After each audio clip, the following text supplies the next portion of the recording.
esports program ng Department of Science and Technology. Ating alamin kasama si Warren Gomez, Chief Science Research Specialist ng DOST-NCR. Sir Warren, magandang tanghali at welcome dito sa Bagong Pilipinas. Magandang tanghali. Magandang tanghali, sir. Sir, una po sa lahat, bakit po pinasok ng DOST yung larangan ng esports game development? Ang esports and game development ay emerging industries ngayon, no? Especially hindi lang sa Philippines, kundi ganun din sa mga karatig nating Southeast Asian nations. And isa sa mga priorities ng Harmonized National Science and Research and Development Agenda, ang creative arts, kasama na dyan ang innovation sa games. So nakikita ng DOST na malaki yung opportunity natin na magkaroon ng economic activity sa game and esports. Sir, kaugnay nito, ano po ang layunin at nilalaman ng Memorandum of Understanding na nilagdaan ng DOST kasama ang Esports World Federation? Isa sa mga target talaga natin na i-develop yung local talents, gawin silang competitive, and later on, kung merong mga interested and may capable, ay mag-spin off sa mga startup companies. So magtutulungan yung dalawang, si DOST and ESWF in developing those local talents. Okay, sir, sa tingin ninyo, paano makatutulong itong esports sa pambansang ekonomiya ng Pilipinas at saka paano makikinabang ang mga Pilipino na game developers, players, pati yung mga content creators sa programang ito? Sa developed countries, it's $1 billion industry, si esports and game development. And sa Philippines, isa tayo sa mga may maraming esports enthusiasts. Okay. So nakikita natin na yung economic activity ng esports and game development ay malaki.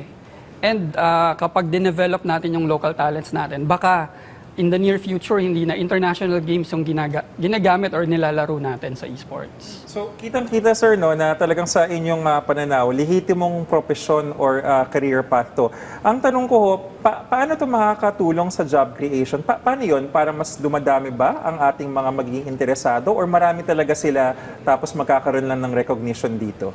Actually, yung game development ay legitimate talaga siya. May mga universities na din tayo na may game development and esports Mga courses. kurso, okay. Yes, and nakikita natin na maliban sa programming, kasama na rin dito ang mga startups, events, no? Lalo na sa mga esports tournaments, marami tayong na-empleyo sa mga ganong klaseng activities. So, maliban doon sa game, sa pagbebenta ng game mismo, maraming mga mga iba't ibang pwedeng gawin sa esports and game development.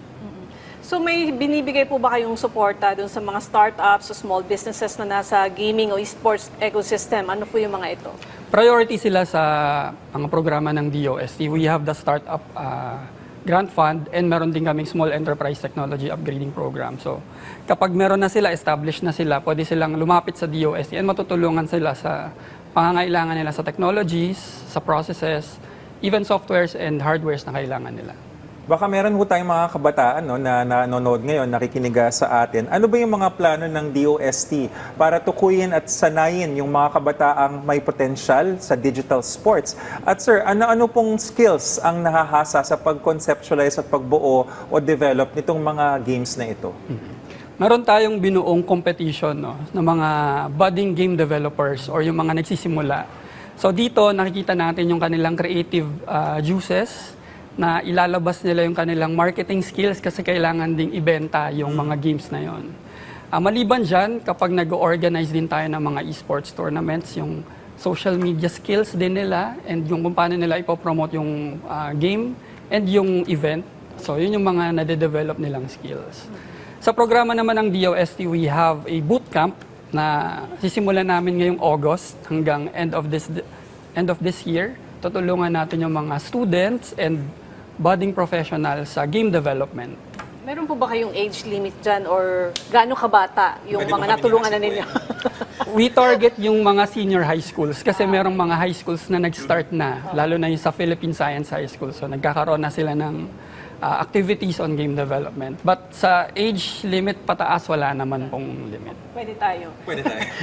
Kasama po ba sa plano yung mga state universities and colleges at paano po makikiisa yung mga paaralan sa development ng talent sa esports? May coordination kayo with DepEd, CHED? Yes, definitely kasama yung mga SUCs and higher education institutes natin. Nabanggit ko nga kanina, meron ng mga courses on game developments and esports. So yung ibibigay ni DOST is a supplement lang naman siya, hindi siya kapalit ng mga technical na natututunan. But what we envision is to expose these students and budding game developers sa mga experts sa industry. So i-connect natin sila para mas makita nila yung galaw and kung paano siya i-develop talaga into a business or into a startup. So si Sir Warren, galing po siya sa ating DOST-NCR. Ang DOST-NCR, isa sa mga lead agency sa esports game development program ng Department of Science and Technology. Sir Warren, ano ba ang magiging papel ng mga regional offices, mga kapwa taga-regional office ng DOST sa programang ito? Yung strategy po ni DOST sa bootcamp and competition ay nationwide. So lahat ng regional offices ng DOST ay kasama dyan. In addition, marami pong initiatives ang ating mga DOST regional offices to assist yung mga local talents doon sa kanilang mga lugar. So marami din tayong mga magagaling na creative talent sa mga Hindi lang sa probinsya. Metro Manila. Hindi lang sa NCR, hindi lang sa Metro Manila. So sabi niyo sir, kasama dyan yung regions ano. So meron po ba kayong mga trainings o workshops na ibibigay sa bawat region para dun sa mga aspiring esports players at game developers? Ano po yung initiatives ng DOST para pagyamanin yung ating local talents pagdating sa game development? Kasama na po yung sa bootcamp na gagawin po natin this year, nationwide po siya. Iikot din po ang DOST sa iba't ibang rehiyon para babaan at tingnan yung mga businesses, startups na into game development para tulungan din po natin sila sa mga pangangailangan nila. Sir, ano-ano pong mga hakbang ang ginagawa ng DOST upang makilala yung mga Filipino-developed games at esports talent sa international stage? Mayroon na po bang mga foreign partnerships dyan or mga investments na nakukuha ang bansa natin dahil sa programang ito? Yan yung goal natin, no, na ma-onboard sila dito sa mga local developers natin. Sa ngayon kasi ang nangyayari, yung mga talents natin ay na-hire ng mga international companies, no, as part of their creatives, programmers, ganyan. But we plan na maging hub tayo ng creatives, especially sa game and esports. Pero yung kung maging hub tayo niyan, halimbawa merong 14 years old na meron na siyang na-develop na game. So, sabi nyo kasi ang target natin dito, mga senior high school. Pwede pa rin siyang sumali. Tutulungan po natin sila ma-develop. Maliban naman po doon sa programming yung iba't ibang skills na kailangan niya for marketing, publishing, and promoting yung games. Pwede din Kaso, po ang natin. tendency dyan, mag-develop na lang siya, hindi na siya mag-aral. Oo nga. Hindi. Hindi naman.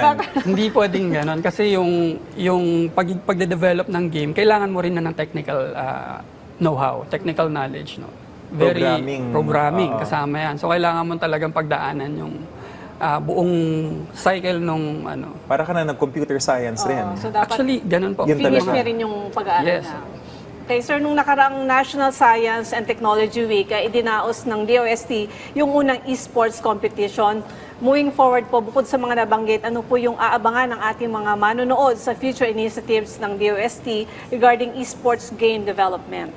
With the initiatives of DOST, we will harmonize and integrate yung mga initiatives ng mga regional offices. Ang goal kasi po talaga ng DOST Esports ay makatulong tayo sa livelihood and economic status ng ating mga kababayan. So by providing training sessions, training series para sa kanila, para ma-develop yung kanilang competitiveness, and kung meron sa kanilang mga gustong mag-spin off into startups, tutulungan natin sila. Yung ano pinag-usapan natin kanina. Oo nga Dahil si Yusek Tapales, Oo nga yung tungkol naman sa exposure ng mga kabataan sa Baka may gadget. facial recognition na Oo, kasama oo. dyan. Oo. So, yung sinasabi ko kanina off-cam na yung tungkol dun sa pwedeng mangyari sa bata, kung halimbawa, tutok na siya dyan, masyado na siya engrossed dun sa kanyang dinidevelop na game, tapos hindi natin malaman o hindi natin masabi kung anong mangyari sa kanya, di ba? Na baka mag-seizure, ano. So ano ba, meron po ba kayong parang measures din para makontrol man lang kahit papaano kasama dun sa program na hindi dapat naglalaan lang ng certain number of hours dun sa exposure sa gadget? Sa mga gamers and players po talaga, kailangan po talaga na limited lang yung time natin sa gadgets. Cross-platform na kasi yung mga games ngayon. No? Meron sa PC, meron sa tablet, sa cellphones. So, very important po talaga yung guidance ng parents Right. and guardians, no? exposure nila sa gadget. So, kahit naman pinopromote natin yung esports and game development, we do not promote yung addiction sa game. Tama. So, kailangan po talaga ng restrictions, limitations. Yun, no? So, Sir Warren, mensahe niyo lang po, baka may mga nanonood nga tayong mga kabataan Pilipino na may pangarap na maging bahagi ng esports industry natin. Sir? Meron pong bootcamp si DOST ngayong 2025 and i-open po natin siya ngayong August 2025. Bisitahin nyo lang po ang mga social media ng DOST National Capital Region para makita nyo po kung paano sumali. And we thank you po ang platform na ito para mapakalat natin yung magandang balita po ng esports and game development program. Yan. So yung mga creative juice nyo dyan, ilabas nyo na. Pwede ba tayo, Ase Kweng? Pwede ba tayo? Okay, maraming salamat po sa inyong oras. Warren Gomez, Chief Science Research Specialist ng DOST NCR. Thank you, sir. Thank you, sir. Thank you, sir.